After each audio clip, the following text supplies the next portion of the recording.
ಇಲ್ಲಿ ನೋಡ್ತಾ ಇದ್ರೆ ನಿಮಗೆ ಗೊತ್ತಾಗುತ್ತೆ ಅಂತ ಹೇಳಿದ್ರೆ ವಿಠ್ಠಲ್ ಗೌಡ್ರನ್ನು ಕೂಡ ಮಹಜಾರು ಪ್ರಕ್ರಿಯೆಯನ್ನು ಮುಗಿಸಿ ವಾಪಸ್ ಕರೆದುಕೊಂಡು ಬರ್ತಾ ಇದ್ದಾರೆ.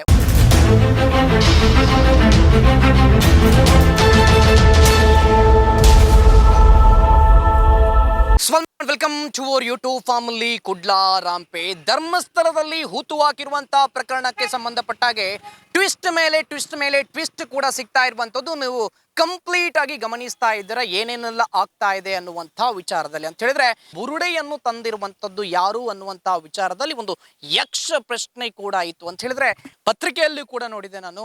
ಅದು ಯಾವುದೋ ಒಂದು ಲ್ಯಾಬ್ ಇಂದ ತೆಗೆದುಕೊಂಡು ಬಂದಿದ್ದಾರೆ ಅನ್ನುವಂತಹ ವಿಚಾರದಲ್ಲೂ ಕೂಡ ಹೇಳಿರುವಂತದ್ದು. ಅದು ಲ್ಯಾಬ್ ಇಂದ ತಂದುಕೊಂಡು ಬಂದಿರುವಂತದ್ದು ಅಲ್ಲ, ಸ್ವತಃ ವಿಠ್ಠಲ್ ಗೌಡ್ರೆ ಒಪ್ಪಿಕೊಂಡಾಗೆ ನಾನೇ ಆ ಬುರುಡೆಯನ್ನು ತಂದುಕೊಂಡಿದ್ದೇನೆ ಅನ್ನುವಂತಹ ವಿಚಾರದಲ್ಲಿ SIT ಅವರ ಜೊತೆಗೆ ಒಪ್ಪಿಕೊಂಡಿರುವಂತದ್ದು ವಿಠ್ಠಲ್ ಗೌಡ್ರು. ಸೊ ವಿಠ್ಠಲ್ ಗೌಡ್ರ ಮಹಜಾರು ಪ್ರಕ್ರಿಯೆ ಈಗ ನಡೀತಾ ಇದೆ. ಈ ಬುರುಡೆಗೆ ಸಂಬಂಧಪಟ್ಟ ಹಾಗೆ ಗಿರೀಶ್ ಮಟ್ಟನ್ ಅವರಾಗಿರ್ಬೋದು, ಜಯಂತ್ ಟಿ ಆಗಿರ್ಬೋದು, ಅಥವಾ ಅಭಿಷೇಕ್ ಯೂಟ್ಯೂಬರ್ ಆಗಿರ್ಬೋದು, ಇವರುಗಳನ್ನೆಲ್ಲ ವಿಚಾರಣೆ ನಡೆಸಿದ್ರು ಯಾರು ಬುರುಡೆ ತಂದಿರುವಂತದ್ದು ಅಂತ ಹೇಳಿ. ಜಯಂತ್ ಟಿ ಅವರ ಮನೆಗೂ ಕೂಡ ಹೋಗಿದ್ರು. ಬೆಂಗಳೂರಲ್ಲಿ ಏನೋ ಜಯಂತ್ ಟಿ ಅವರು ವಾಸ ಮಾಡ್ತಾ ಇದ್ರು, ಆ ಮನೆಗೂ ಕೂಡ ಹೋಗಿರುವಂತದ್ದು. ನಂತರದಲ್ಲಿ ಒಂದಷ್ಟು ಬಿಂಬಿಸೋಕೆ ಶುರು ಮಾಡಿದ್ರು ಮಾಧ್ಯಮಗಳು, ಜಯಂತ್ ಟಿ ಅವರೇ ಬುರುಡೆಯನ್ನು ತಂದು ಬಂದದ್ದು ಅಂತ ಹೇಳಿ. ನಂತರದಲ್ಲಿ ಹೇಳೋಕೆ ಸ್ಟಾರ್ಟ್ ಮಾಡಿದ್ರು ಕೇರಳದಿಂದ ತಂದು ಬಂದ್ರು ಅಂತ ಹೇಳಿ. ನಂತರದಲ್ಲಿ ಸ್ಟಾರ್ಟ್ ಮಾಡಿದ್ರು ದೆಹಲಿಯಿಂದ ಬಂದ್ರು ಅಂತ ಹೇಳಿ. ನಂತರದಲ್ಲಿ ಅದು ಲ್ಯಾಬ್ನಿಂದ ತಂದಿರುವಂಥದ್ದು ಪ್ಲಾಸ್ಟಿಕ್ ಬುರುಡೆ ಅನ್ನುವಂತಹ ವಿಚಾರದಲ್ಲೂ ಕೂಡ ಒಂದಷ್ಟು ಜನ ಸುದ್ದಿ ಮಾಡೋಕೆ ಹೊರಟಿದ್ರು. ಆದರೆ ಆ ಬುರುಡೆ ತಂದಿರುವಂಥದ್ದು ಯಾರು ಅನ್ನೋದಕ್ಕೆ ಉತ್ತರ ಈ ವಿಠ್ಠಲ್ ಗೌಡ್ರು ತಂದಿದ್ದಾರೆ ಅನ್ನುವಂತಹ ವಿಚಾರದಲ್ಲೂ ಕೂಡ ಹೇಳಿರುವಂಥದ್ದು. ಈಗ ಮಹಜಾರು ಪ್ರಕ್ರಿಯೆ ಕೂಡ ನಡೀತಾ ಇದೆ. ಸ್ಪಾಟ್ಗೆ ಕರೆದುಕೊಂಡು ಹೋದಾಗ ಒಂದಷ್ಟು ಮೂಳೆಗಳು ಪತ್ತೆಯಾಗಿದೆ, 2ಕ್ಕಿಂತ ಜಾಸ್ತಿ ದೇಹದ ಮೂಳೆಗಳು ಅಲ್ಲಿ ಪತ್ತೆಯಾಗಿದೆ ಅನ್ನುವಂತಹ ವಿಚಾರದಲ್ಲಿ ಬ್ಯಾಂಗ್ಳೂರ್ ಪೋಸ್ಟ್ ಅನ್ನುವಂತಹ ಒಂದು ವೆಬ್ಸೈಟ್ ಕೂಡ ಪೋಸ್ಟ್ ಮಾಡಿರುವಂಥದ್ದು. ಇವತ್ತು ಪೋಸ್ಟ್ ಮಾಡಿತ್ತು ಏನು ಅಂತ ಹೇಳಿರೋದು, ಯುದ್ಧ ಭೂಮಿ ತರ ಇತ್ತು, ಅಷ್ಟು ಮೂಳೆಗಳು ಅಲ್ಲಿ ಬಿದ್ದಿದ್ವು ಅನ್ನುವಂತ ವಿಚಾರದಲ್ಲಿ. ಅದರ ತನಿಖೆ ಹೇಗೆ ಅಂದ್ರೆ ಅದರ ಎಕ್ಸ್ಹ್ಯೂಮೇಷನ್ ಹೇಗೆ, ಅದೇ ರೀತಿ ಇನ್ನು ವಿಠ್ಠಲ್ ಗೌಡ್ರು ಅರೆಸ್ಟ್ ಆಗ್ತಾರಾ ಅನ್ನುವಂತಹ ವಿಚಾರದಲ್ಲಿ ಒಂದಷ್ಟು ಜನ ಹೇಳ್ತಾ ಇದ್ರು ವಿಠ್ಠಲ್ ಗೌಡ್ರು ಏನಾದ್ರು ಅರೆಸ್ಟ್ ಆಗ್ತಾರಾ ಈ ಪ್ರಕರಣಕ್ಕೆ ಸಂಬಂಧಪಟ್ಟ ಹಾಗೆ ಅಂತ ಹೇಳಿ.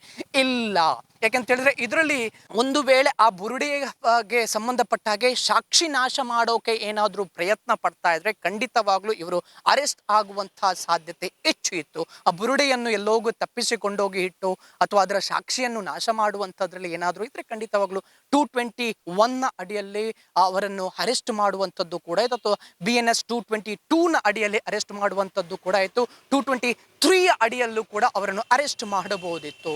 ಯಾಕೆಂತ ಹೇಳಿದ್ರೆ ಸಾಕ್ಷಿ ನಾಶ ಮಾಡ್ತಾ ಇದ್ರೆ, ಬುರುಡೆ ಸಿಕ್ಕಿ ಪೊಲೀಸರ ತನಿಖೆಯ ದಿಕ್ಕು ತಪ್ಪಿಸ್ತಾ ಇದ್ರೆ ಅದರಲ್ಲೂ ಕೂಡ ಅವರನ್ನು ಅರೆಸ್ಟ್ ಮಾಡಬಹುದಿತ್ತು. ಯಾವುದು ಮಾಡಿಲ್ಲ.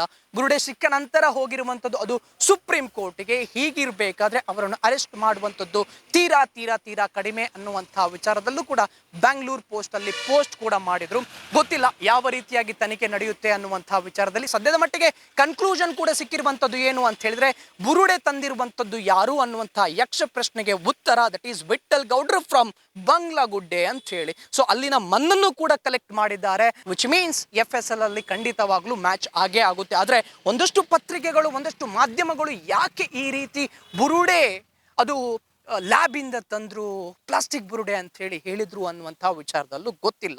ಇಲ್ಲಿ ನೋಡ್ತಾ ಇದ್ರೆ ನಿಮ್ಗೆ ಗೊತ್ತಾಗುತ್ತೆ ಅಂತ ಹೇಳಿದ್ರೆ ವಿಠ್ಠಲ್ ಗೌಡ್ರನ್ನು ಕೂಡ ಮಹಜಾರು ಪ್ರಕ್ರಿಯೆಯನ್ನು ಮುಗಿಸಿ ವಾಪಸ್ ಕರೆದುಕೊಂಡು ಬರ್ತಾ ಇದ್ದಾರೆ. ಒಂದಷ್ಟು ತಾಸು ಆ ಬಂಗ್ಲಗುಡ್ಡೆಯ ಮೇಲೆ ಇದ್ದಂತಹ ಬುರುಡೆ ಏನಿತ್ತು ಅದರ ಮಹಜಾರು ಪ್ರಕ್ರಿಯೆಯನ್ನು ಮುಗಿಸಿ ವಾಪಸ್ ಬರ್ತಿರುವಂತಹ ದೃಶ್ಯ ಮತ್ತೆ ನಿಮ್ಗೆ ನೋಡಿದ್ರೆ ಗೊತ್ತಾಗುತ್ತೆ. ಒಂದಷ್ಟು ಕಡೆಗಳಲ್ಲಿ ಮಾರ್ಕ್ ಅನ್ನು ಮಾಡ್ತಾ ಇದ್ದಂತಹ ರೀತಿಯಲ್ಲಿ ಕಾಣ್ತಾ ಇತ್ತು ಅಂತ ಹೇಳಿದ್ರೆ ಬಂಗ್ಲಗುಡ್ಡೆಯ ಮೇಲೆ ಇದ್ದಂತಹ ಈ ಬುರುಡೆಯನ್ನು ಬುರುಡೆಯ ಮಹಜಾರಿಗೆ ಹೋಗಿರುವಂತದ್ದು ಕೆಳಗಡೆ ಒಂದಷ್ಟು ಜನ ಕೂಡ ಇದ್ರು.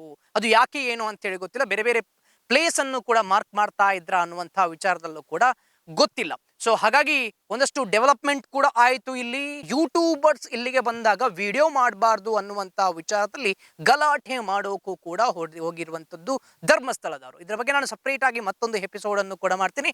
ಸದ್ಯಕ್ಕೆ ನಿಮಗೆ ನೋಡಿದ್ರೆ ಗೊತ್ತಾಗುತ್ತೆ ಅಂತ ಹೇಳಿದ್ರೆ ವಿಠ್ಠಲ್ ಗೌಡ್ರನ್ನು ಈಗ ಮಹಜಾರು ಪ್ರಕ್ರಿಯೆಯನ್ನು ಮುಗಿಸಿ ಕರೆದುಕೊಂಡು ಹೋಗ್ತಾ ಇರುವಂತಹ ದೃಶ್ಯ.